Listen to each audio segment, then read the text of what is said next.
A Drunkard's Tale, Volume 1. In the land where dandelion wine flows like a river, tall tales have a way of spreading far and wide, following closely in the wake of the whiff of wine. Far-fetched fables are always sure to spread when boasted between burps by inebriated bar patrons, for these stories share something in common with the slurred speech and seasickness-inducing swaying that so often accompanies them, which is that despite being clumsy and awkward, they are also highly entertaining. Legend has it that there was once a famous drunkard in Mondstadt. It was said that he could hold his alcohol as well as any hunter from Springvale in the off-season, and yet still he would drink till he was drunk. Every time that he drank, he would not budge so much as an inch back from the bar at the tavern until not a single mora was left in his coin pouch, and not a single drop of wine remained in his glass. One night, this drunkard was doing his best to stumble home after a particularly satisfying session of especially heavy drinking. A combination of his spinning head, blurred vision, and zigzagging stride served to navigate him towards a forest populated by wolves. Today, of course, Wolvendom is presided over by the great Wolf King of the North, and the ominous atmosphere that emanates from inside the forest is sufficient to deter most sober-headed visitors from approaching the area. According to the elderly hunters, the Wolf King gathered the spirits of the wolves there to prevent outsiders from trespassing into territory where they are not welcome. But this was an age long before the Wolf King and the North Wind had descended upon that forest, bringing order and peace to the wolven race. At that time, the forest was a perilous place, where wild wolves fought for survival. A fierce blood feud between wolves played out deep inside the dense foliage, concealed from view and unbeknownst to any man. Least of all, to the drunkard, who had by this point managed to transport his drunken self quite some distance inside the forest. He stumbled forward in the darkness with that dogged determination that only drunkards possess, deterred neither by the tree roots that would trip him up every few steps, nor by the stray branches that would slyly slap him across the face from time to time. Before long, a pair of green eyes began darting through the forest, their gaze fixed on him, tracking his every move. Those eyes belonged to a lone wolf, who silently pursued the drunkard from behind, all the while musing to itself, "This is the most peculiar sight I have ever seen in all my life." No one had dared set foot in the wolves' forest in hundreds of years, be they a knight clad top to toe in shining steel armor, or a desperate fugitive dressed in rags.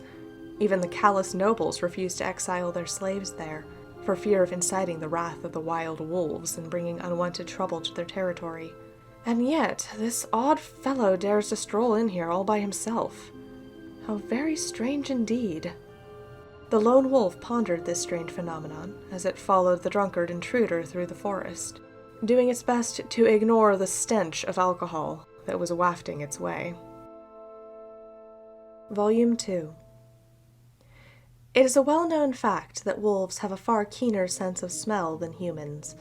Another way of putting this is that their noses are much more sensitive. Little wonder, then, that the stench of alcohol emanating from the wolf's now historically intoxicated prey was quite stifling and caused tears to well up in its eyes.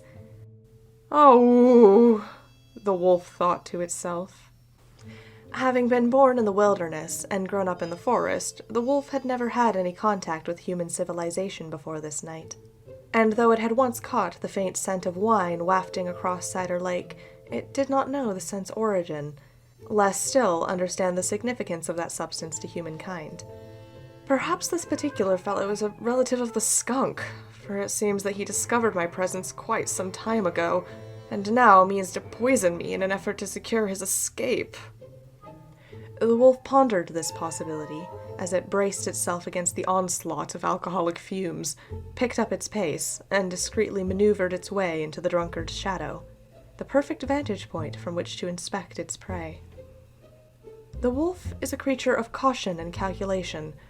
The drunkard, meanwhile, is a different sort of creature entirely, and yet, though wine tends to dizzy the mind and dull the senses, it sometimes affords its consumers the curious capacity to detect the subtlest of changes in the direction of the wind. Perhaps this could explain how a bumbling drunkard, fumbling through the forest, was suddenly able to discover the presence of a wolf that had been stealthily following him the entire time. Or perhaps the alcoholic fumes given off by the drunkard were sufficiently potent to diminish the wolf's mental acuity, to the point that the wolf became less mindful of the terrain beneath its paws, the resulting sound of snapping twigs thus alerting the prey to the predator's presence. "Who's that? I don't suppose you know which way the toilet is, by any chance?" The bumbling drunkard rubbed his bleary eyes. "Foul-smelling human," snarled the wolf. "Who are you? And whence proceeds your stench?" The wolf flared its nostrils, bore its fangs, and growled. Not only was the drunkard unafraid when he heard the wolf's gruffly voiced threat, but he even became quite animated. "My friend," the drunkard replied, "clearly I've offended you, somehow. Sorry about that. But anyway, Mondstadt tradition says you're not allowed to be drunk and bored at the same time. So, here we are, out in the woods on this glorious moonlit night. How about I tell you a story?" His proposal was promptly punctuated by an almighty belch. Before this point, the wolf had no intention of listening to the belching buffoon's drunken ramblings.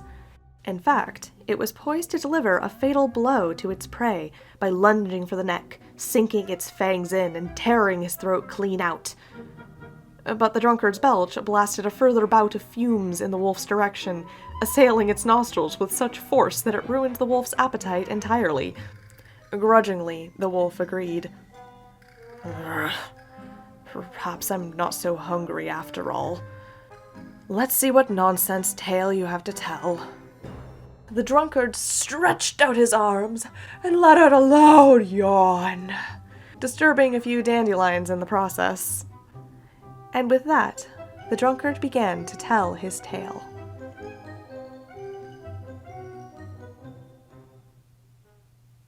Volume 3. Legend tells of a lone wolf that roamed a barren wasteland far, far away. Once he had been king of his pack, leading them in the hunt, in battle, and in search of a home. Now the sole remaining legacy of those days were the scars that covered his body. He had led the way as they ran across the open plains, navigated through abandoned ruins, and passed through the domains of monsters and the Seelie. The wasteland was a cruel place. The Wolf King grew older with each passing day, and the other wolves gradually dispersed. As time went by, the wolf pack's history faded into distant memory, until finally only the aged Wolf King remained, the sole survivor of its pack. This wasteland is said to be a land beyond the domains of the deities, inhabited only by the grotesque ghostly remains of fallen gods, where the former palaces of the Seelie now stand empty. So when the solitary old wolf passed by a gray palace and heard the sound of music coming from within, it caught its attention. "Never before have I heard sound so pleasing to the ears, whether it be the song of bird or insect, that it stays the pangs of hunger in my starved stomach as this tune does." Intrigued, the wolf stepped inside the gray hall, trod across the overgrown weeds, and passed by the broken sarcophagus, on which a portrait of the deceased ruler was still clearly visible. Finally, he came to an inner room, where he saw a fair maiden strumming her instrument. Her skin was ashen white, and her head was bowed down, her slender fingers gently stroking the fragile strings of the lute as she played a long-forgotten and mournful melody. The wolf sat down in front of the pale young maiden, and forgot all about the pain of hunger, thirst, and loneliness for a short while, as it listened in silence to her song. The chirping of insects on a long-gone autumn night is the chorus of exiles, singing mankind's most ancient songs as they live out their plight. Stripped of all that the body once held close and the soul once held dear, songs and memories are all that now remain of yesteryear. The last singers, the first Seelie, they played their final tune in the halls of angels. The tiny Seelie playing in the forest were also drawn to the young maiden's tune, and flocked to her to pay their respects. "What is this song that you play?" the wolf asked, puzzled, for it understood every line, every word, every syllable she spoke. And yet hers was a language that it had never heard before, quite unlike that of any other living being. "A song of the Seelie," replied the pale young maiden in a soft voice. "Long, long ago, we wrote this song for the human savages, yet now we sing it to mourn our own fate." The wolf began to sing along, albeit clumsily, to the maiden's tune. The wolf's voice was husky and broken, filled with a lifetime of sorrow. "What are you singing?" the maiden asked the wolf. "This is our song," responded the wolf. "It sounds ghastly." The maiden made no attempt to soften her criticism as she continued to caress the lute strings. "But you are welcome to sing along with me all the same." And so a shared chorus, sung by fair young maiden and weary old wolf, filled the chambers of the long-abandoned palace. It is said that to this day, adventurers who pass by this place still hear a strange yet harmonious melody sounding from within.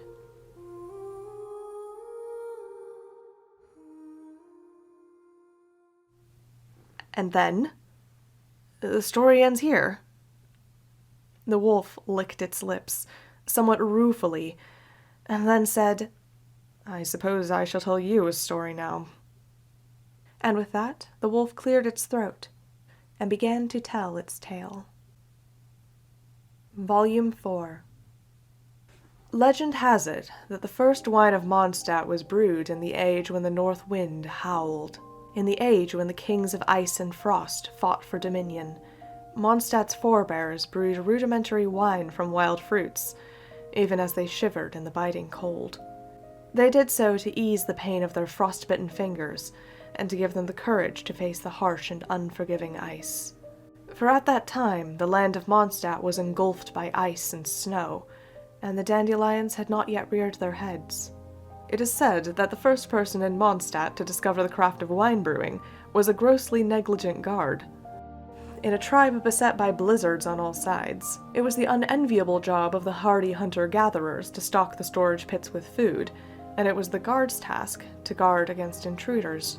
The sight of human intruders was a rare one indeed in that harsh environment, but there were other creatures who could better withstand the cold, and they would burrow underground to reach the food stocks.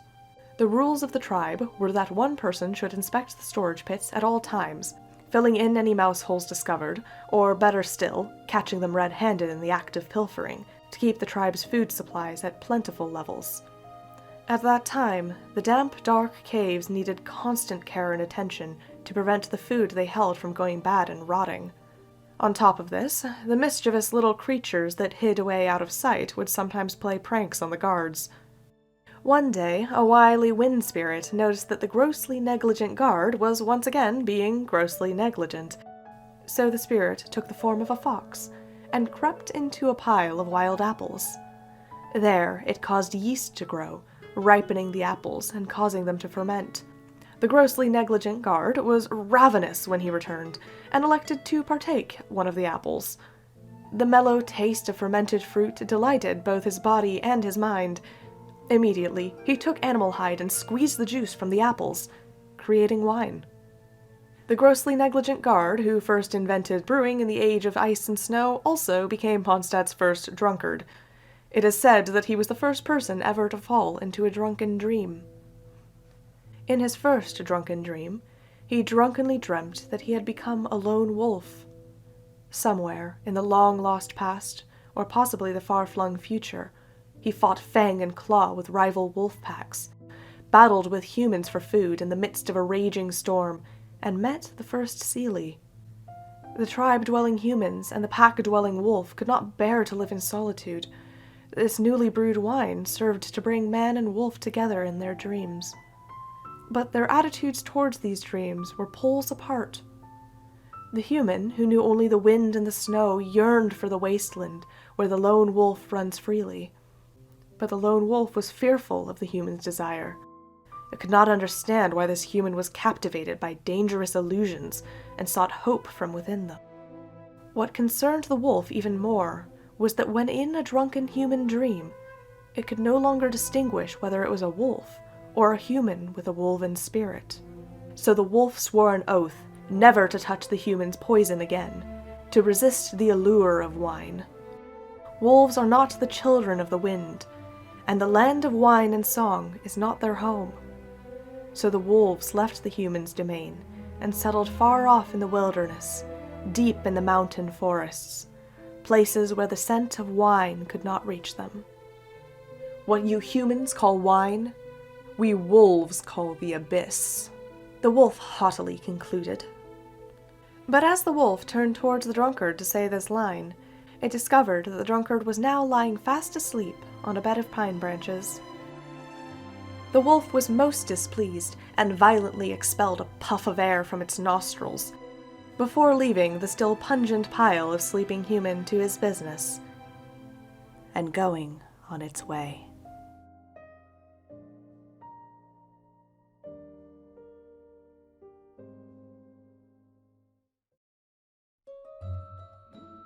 Hey, Ellie here. Thanks for listening.